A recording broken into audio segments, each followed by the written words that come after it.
새해 첫날 하나님의 말씀 보겠습니다.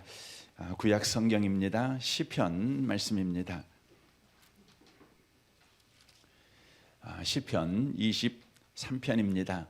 818면에가 있습니다. 818면 시편 23편입니다.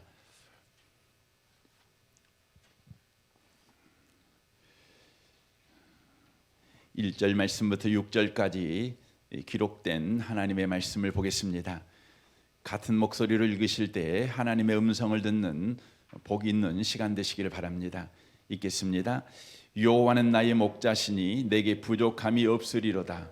그가 나를 푸른 풀밭에 누이시며 쉴 만한 물가로 인도하시는도다. 내 영혼을 소생시키시고 자기 이름을 위하여 의의 길로 인도하시는도다. 내가 사망의 음침한 골짜기로 다닐지라도 해를 두려워하지 않을 것은 주께서 나와 함께 하심이라. 주의 지팡이와 막대기가 나를 안위하시나이다. 주께서 내 온수의 목전에서 내게 상을 차려주시고 기름을 내 머리에 부으셨으니 내 잔이 넘치나이다. 내 평생의 선하심과 인자하심이 반드시 나를 따르리니 내가 여호와의 집에 영원히 살리로다. 아멘. 새해 메시지로 시편 23편 말씀을 함께 듣기를 원합니다. 법이 아니라 성품으로 대하신 하나님이라는 제목으로 하나님의 말씀을 전하겠습니다.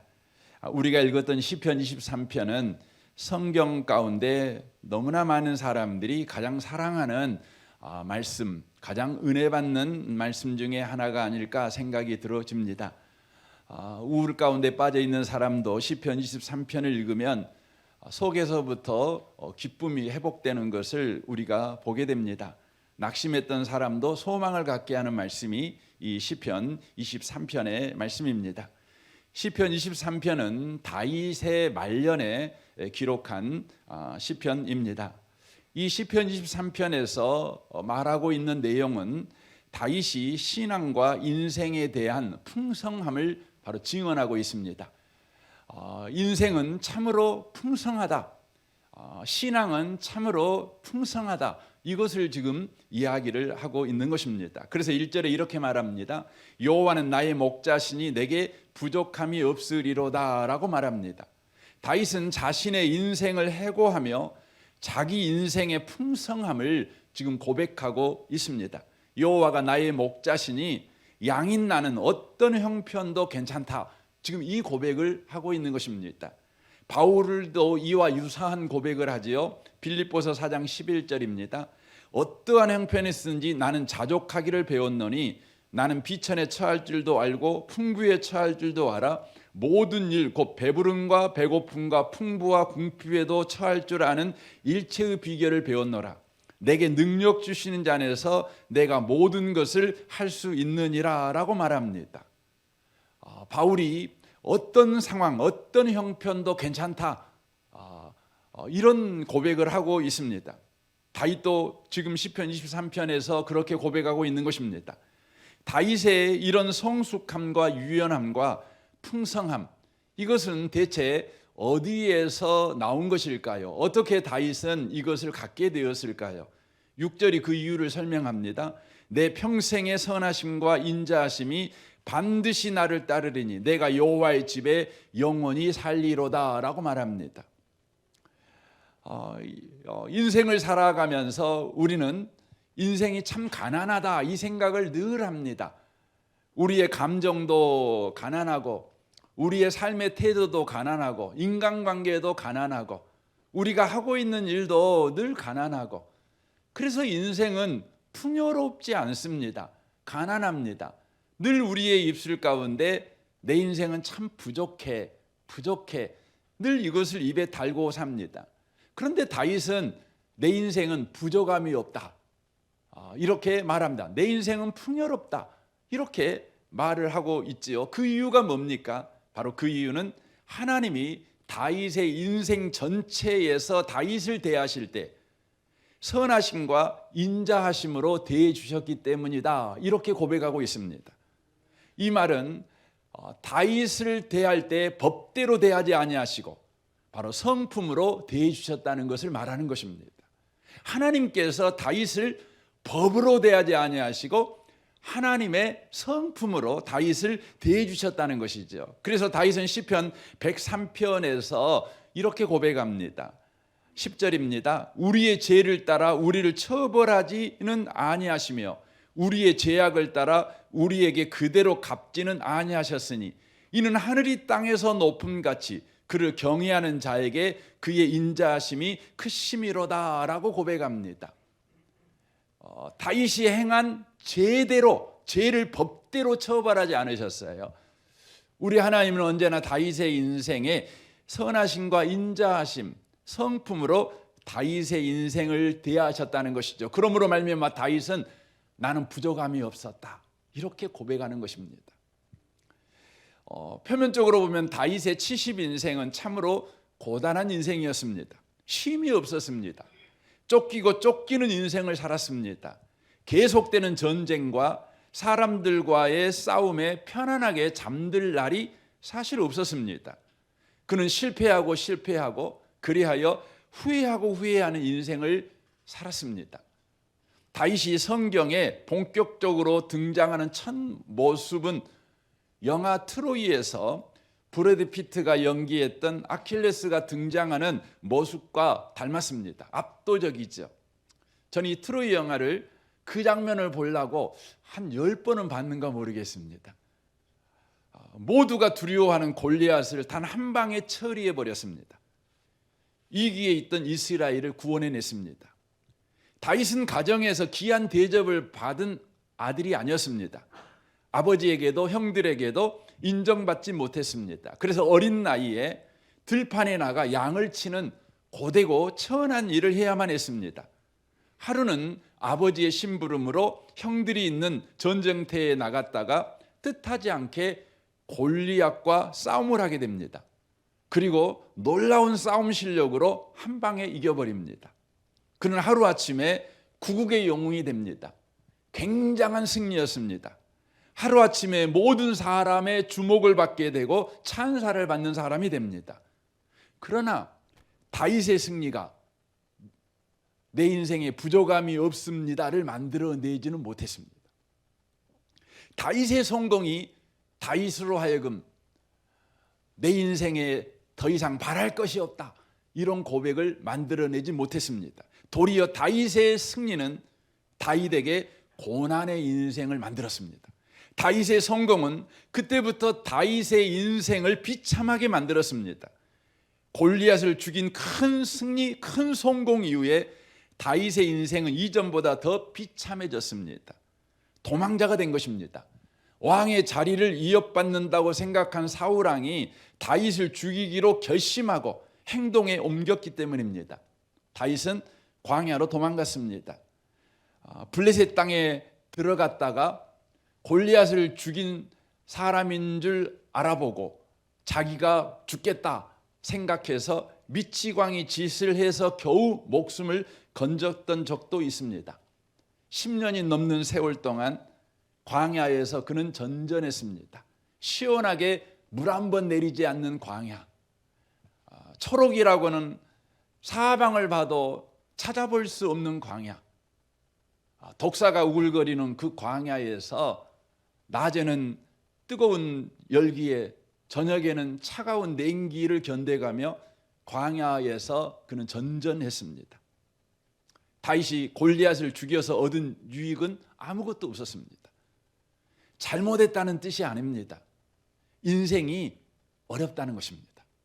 어떤 수학 공식처럼 인생이 흘러가지는 않는다는 것입니다.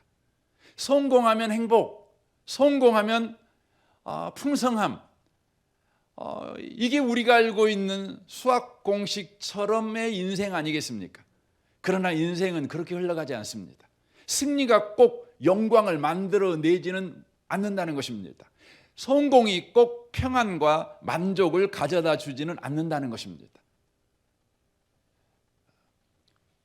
다윗은 광야에서 전전할 때 골리앗을 죽인 그 성공, 그 승리를 그는 추억하면서 아마 이렇게 말했을 것입니다. 괜한 짓 했네.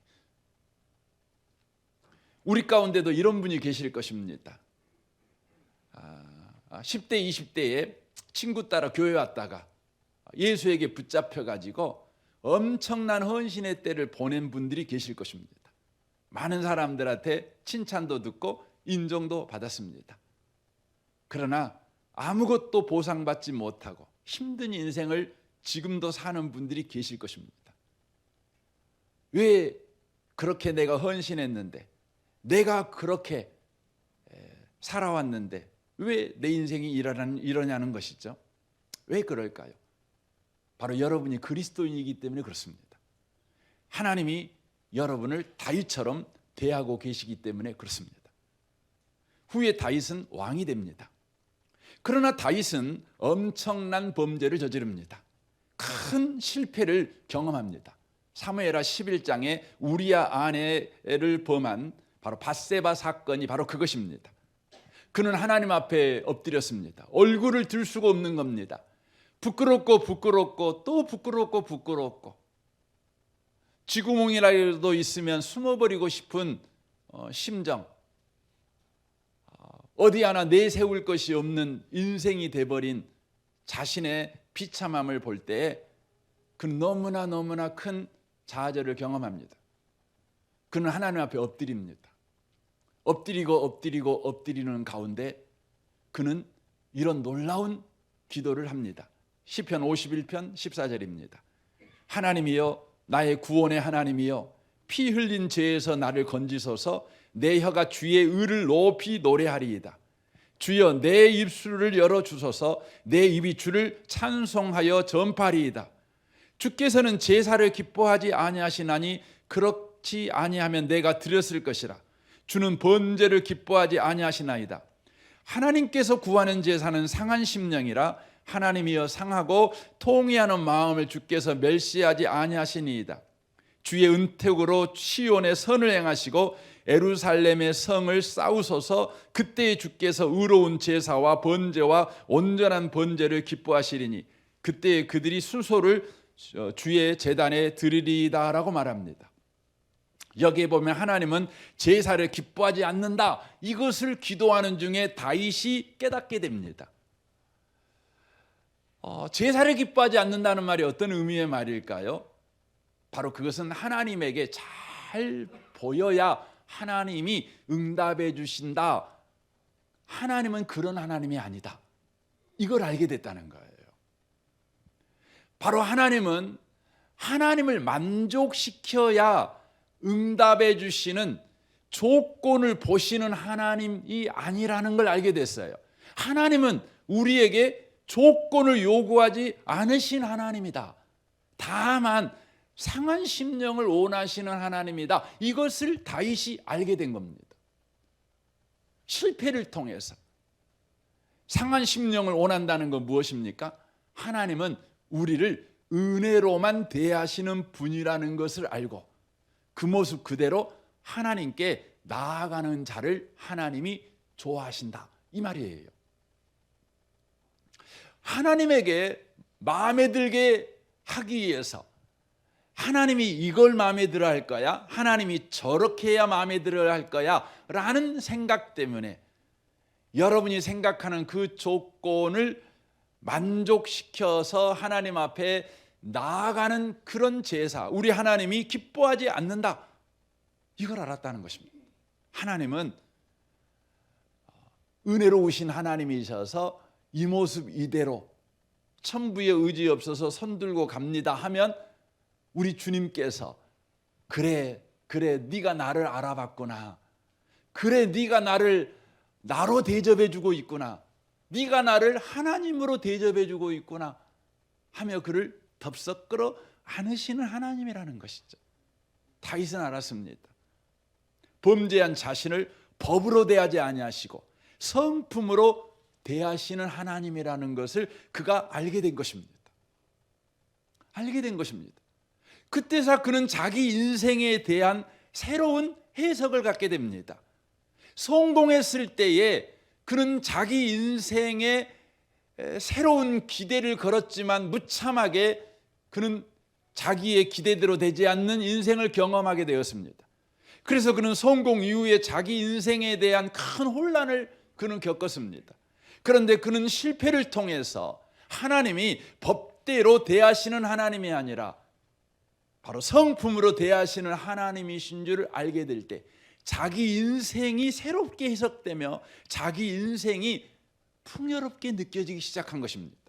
그래서 그는 시편 40편에서 이런 고백을 합니다. 나를 기가 막힐 웅덩이와 수렁에서 끌어올리시고 내 발을 반석 위에 두사 내 걸음을 견고하게 하셨도다. 내 새 노래 곧 우리 하나님께 올릴 찬송을 내 입에 두셨으니 많은 사람이 보고 두려워하여 여호와를 의지하리로다. 여호와를 의지하고 교만한 자와 거짓에 치우치는 자를 돌아보지 아니한 자는 복이 있도다. 여호와 나의 하나님이여 주께서 행하신 기적이 많고 우리를 행하신 주의 생각도 많아 누구도 주와 견줄 수가 없나이다. 내가 널리 알려 말하고자 하나 너무 많아 그 수를 셀 수도 없나이다. 6절부터 잘 들어보세요. 주께서 내 길을 통하여 내게 들려주시기를 제사와 애물을 기뻐하지 아니하시며 번제와 속죄제를 요구하지 아니한다 하신지라. 그때 내가 말하기를 내가 왔나이다. 나를 가르쳐 기록된 것이 두루마기 책에 있나이다.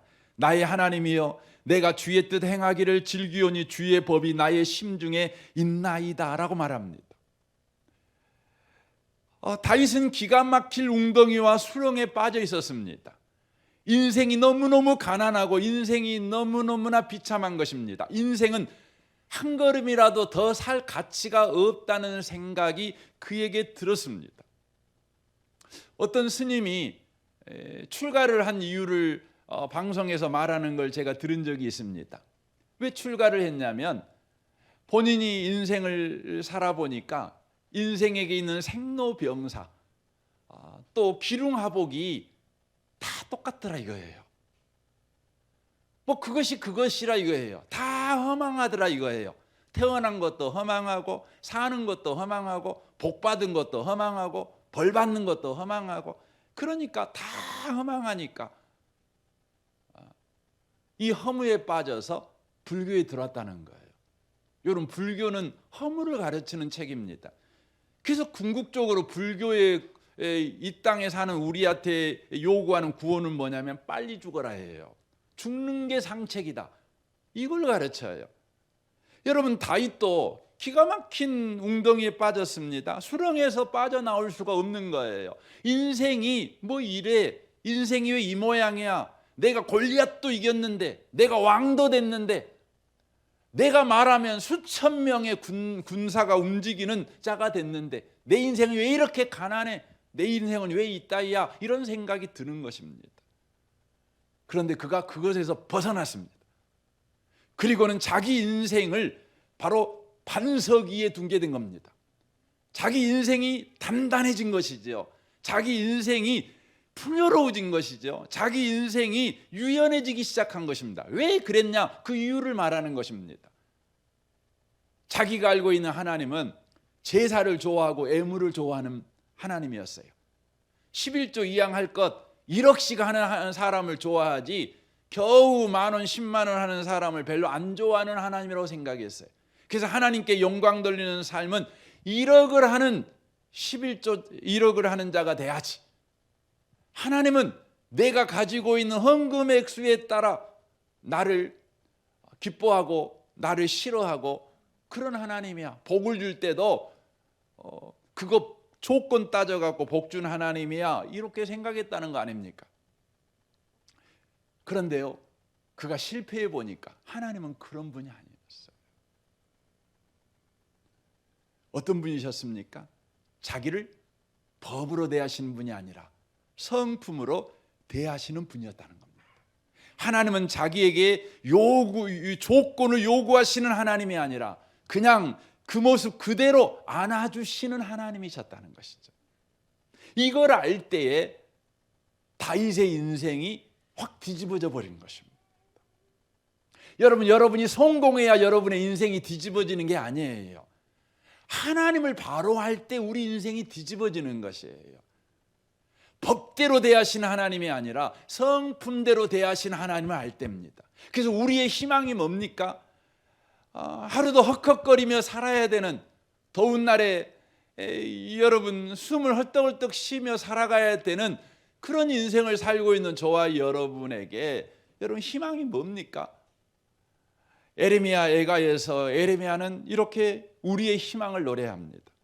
나는 내 모든 백성에게 조롱거리 곧 종일토록 그들의 노랫거리가 되었도다. 나를 쓴 것으로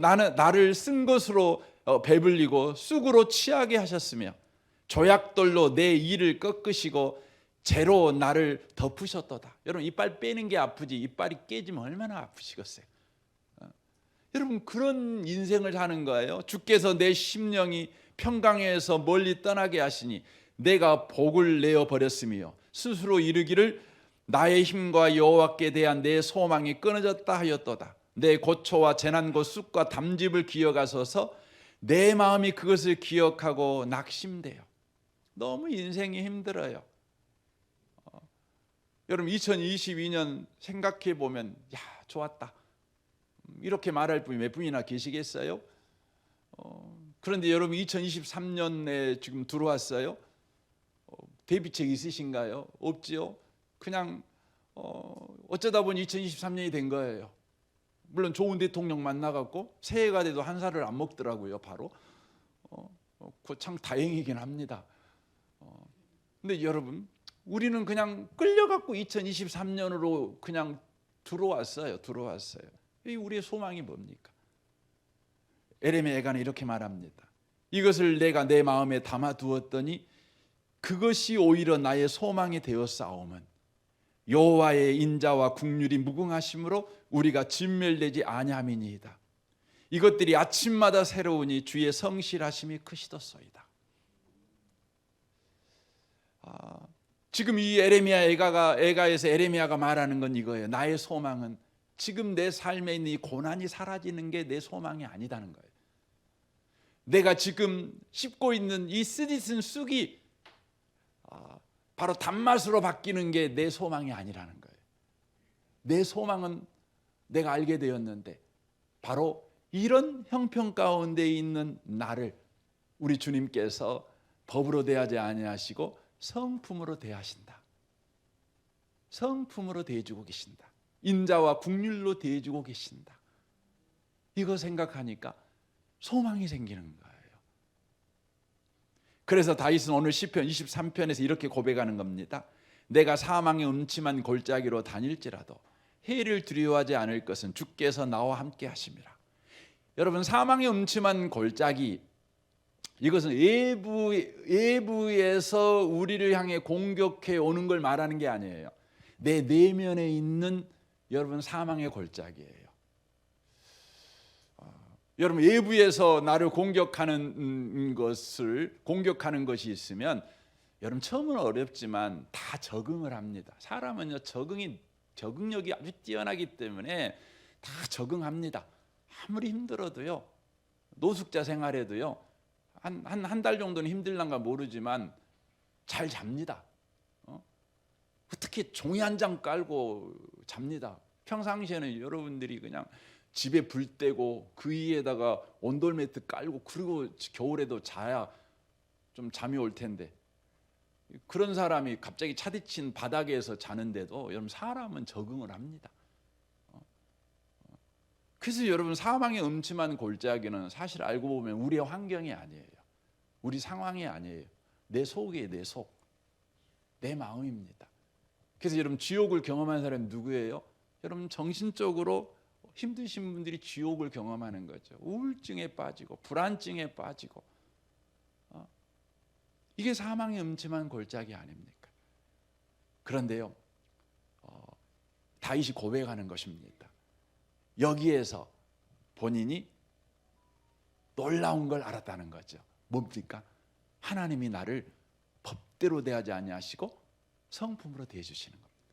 인자와 국률로 대해주시는 그 하나님을 알게 된 것입니다.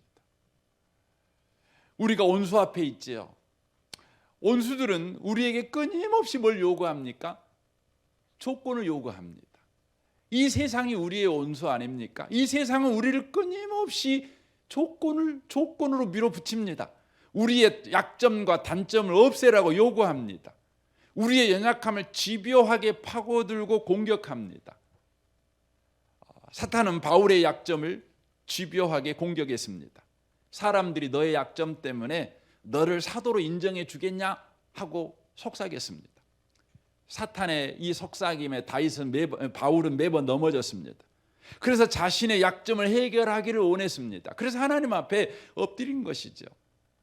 왜냐하면 세상의 승리의 공식에는 약점은 없는 겁니다. 단점은 없는 겁니다. 약점은 패배의 공식 안에만 있는 겁니다. 승리하기 위해서는 약점과 단점은 없어져야 되는 것입니다.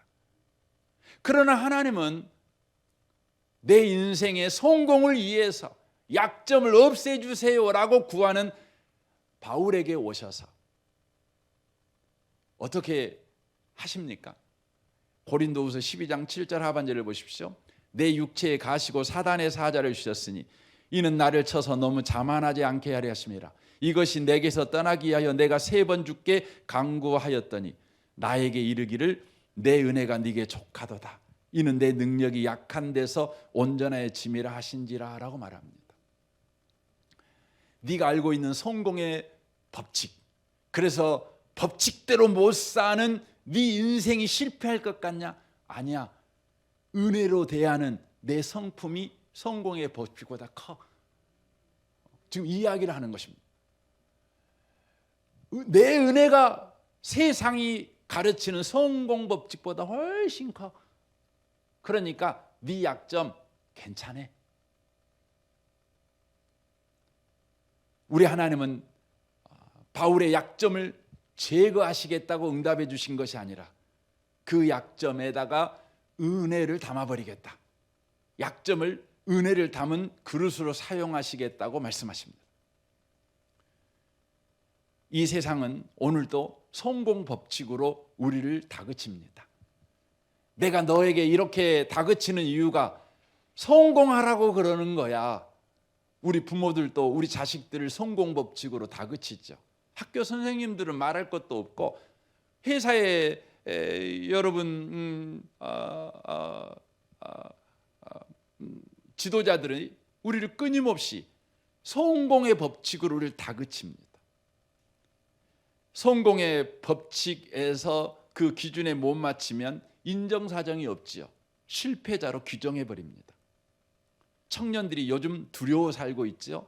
성공 법칙에서 요구하는 그 기준에 못 미치는 실패자가 될까 봐 전전긍긍하며 살아갑니다. 한번 실패자는 영원한 실패자로 낙인 찍어버리는 세상이라는 생각이 있기 때문에 그렇습니다.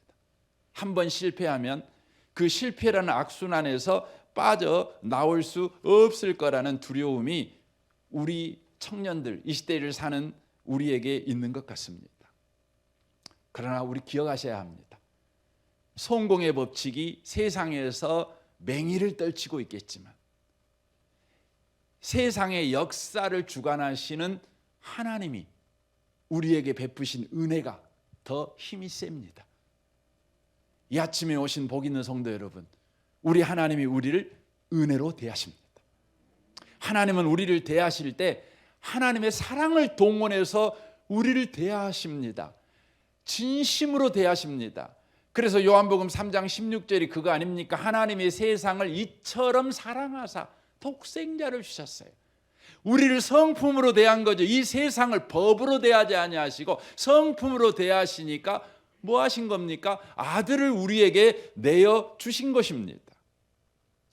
우리 하나님께서 법으로 대하지 아니하시고 성품으로 대하시는 하나님이라는 사실을 저와 여러분이 알게 될 때 비로소 저와 여러분은 변화됩니다. 저와 여러분의 인생은 비로소 여호와가 나의 목자시니 내게 부족함이 없습니다.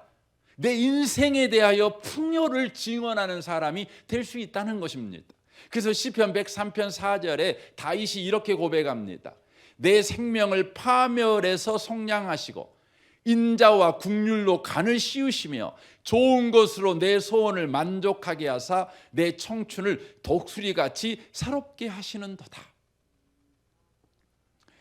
생명이 파멸 가운데 있는 여러분 중환자실에 겨우 산소호흡기 끼고 그렇게 살아가고 있는 그런 우리가 독수리같이 그런 청춘의 인생을 어떻게 살아갈 수 있는 것입니까? 그 이유가 거기에 나오죠. 인자와 국률로 간을 씌워주셨기 때문에. 우리 하나님께서 인자와 국률로 나를 대해 주셨기 때문이라는 것이죠. 이 아침에 오신 복 있는 성도 여러분, 새해입니다. 올 한 해 많은 일이 일어날 것입니다. 그러나 그 모든 일 가운데서 저와 여러분이 꼭 기억해야 될 것이 있습니다. 하나님은 우리를 법대로 대하시는 분이 아니시다. 하나님은 우리를 성품으로 대하시는 분이시다.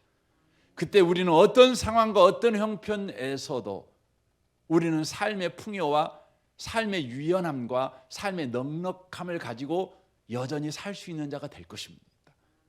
다윗은 하나님이 성품으로 대하시는 하나님인 줄 알게 될 때 그는 삶의 풍요로움, 삶의 여유를 가지고, 아니 더 나아가 그가 사람을 대할 때도 법대로 대하지 않고 성품으로 대할 줄 아는 사람이 됐습니다.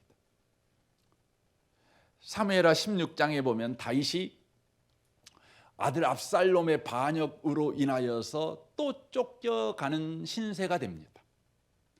성공 때문에 쫓겨갔던 다윗, 그런데 이제는 그가 성품으로 대하시는 하나님을 경험한 이후에 그가 또 쫓김을 당하는 신세가 되는 겁니다. 너무나 긴급해갖고 잠옷바람에 맨발로 도망을 갔습니다. 그렇게 도망을 가고 있는데 그 비참한 현장에 시므이라고 하는 사람이 나타납니다. 그리고는 그에게 이런 저주를 퍼붓습니다. 사무엘하 16장 7절입니다. 시므이가 저주하는 가운데 이와 같이 말하니라. 피를 흘린 자여, 사악한 자여, 가거라 가거라. 여러분, 가거라 가거라 이 말이 뭔 말이냐면 망해라 망해라 이 말이거든요. 망해라 망해라 이렇게 말합니다. 이 시므이는 베냐민 지파 사람입니다. 이스라엘의 초대 왕이 사울 아닙니까? 사울 왕이 죽고 나서 다윗이 2대 왕이 됩니다. 그러니까 여러분 성이 바뀌는, 역성혁명이라 그러죠. 성이 바뀌는 일이 일어난 것이죠. 고려가 조선이 된 것입니다. 그래서 고려에서 평안하게 살던 사람들이 조선이 세워지자 여러분 웰컴하겠습니까? 그럴 수 없지요. 그냥 저주하는 거 아닙니까? 시므이가 그런 것입니다. 망해라 망해라 저주하는 것입니다. 그때 부하 중 아비새라는 부하가 내가 가서 저놈목을 당장 베버리겠습니다. 허락해 주십시오 라고 말합니다. 그때 다윗이 이렇게 말합니다. 11절입니다. 또 다윗이 아비새와 모든 신하에게 이르되 내 몸에서 난 아들도 내 생명을 해하려 하거든. 하물며 이 베냐민 사람이랴. 여호와께서 그에게 명령하신 것이니 그가 저주하게 버려두라. 혹시 여호와께서 나의 온통함을 감찰하시리니 오늘 그 저주 때문에 여호와께서 손으로 내게 갚아 주시리라 라고 말합니다. 저 시므이가 내게 저주하도록 내버려 두라는 거죠. 하나님께서 저주하게 하시니까 그러니 나 저주 받을란다 이렇게 말하는 겁니다. 여러분 이거 굉장한 겁니다. 여러분 하나님이 저주하는데 저주 받겠대요. 이게 무슨 말입니까? 하나님은 우리를 향해서 저주를 퍼붓는 분이 아니셔요. 다윗은 이걸 아는 겁니다. 저주의 모양을 띠고 있지만 저주의 껍질을 벗기면 그 안에는 하나님의 인자와 긍휼이 있다는 거예요. 그러니까 나 저주 받을란다. 그냥 저주 받을란다. 그 속에 하나님의 인자와 긍휼이 있으니까. 우리는 약을 먹지요. 약들이 다 캡슐에 싸져 있지 않습니까? 그 캡슐이 녹으면 그 안에 약이 우리 몸에 들어와 약 효과를 발휘하죠. 저주가 우리 몸에 들어옵니다. 그런데 그 저주 속에 하나님의 은혜가 들어와 있어요. 다윗은 저주를 환영합니다. 시므이를 하나님의 성품으로 대하고 있는 겁니다. 사랑하는 성도 여러분, 우리 인생은 넉넉합니다. 인생은 여러분 풍요롭습니다. 인생은 여러분 괜찮합니다. 살만합니다. 왜요? 하나님이 우리를 법으로 대하지 아니하시고 성품으로 대하시기 때문에 그렇습니다. 올 한 해 그 하나님을 계속해서 알아가고 경험해가고, 그래서 여러분도 누군가를 성품으로 대하는 그런 훌륭한 그리스도인, 품위를 가진 그리스도인 다 되시기를 주님의 이름으로 축원합니다. 아멘. 우리 같이 기도하겠습니다.